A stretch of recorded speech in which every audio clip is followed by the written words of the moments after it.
Clean supply of water. Humans, animals, and plants are dependent on water to live. We need water to drink, clean ourselves, and clean the things we use, like clothes and dishes.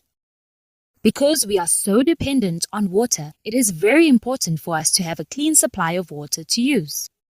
Our municipalities are responsible for the clean water we receive and use every day. They also make sure that the water we use gets cleaned after we use it. Most municipalities use 5 steps to ensure that the water we get from our taps is clean and safe to drink.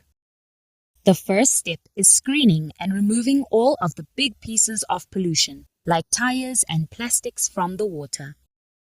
The second step is settling the water so that all the heavier materials will sink to the bottom and can be taken out. The third step is adding good bacteria into the water to help remove the bad bacteria in the water. The fourth step is filtering the water just like wetlands do in nature. The fifth and final step is the disinfection of the water with chemicals that kill the rest of the bad bacteria and make the water safe for us to drink and use. Need more help? Shop our books around the clock and subscribe to our channel to stay ahead.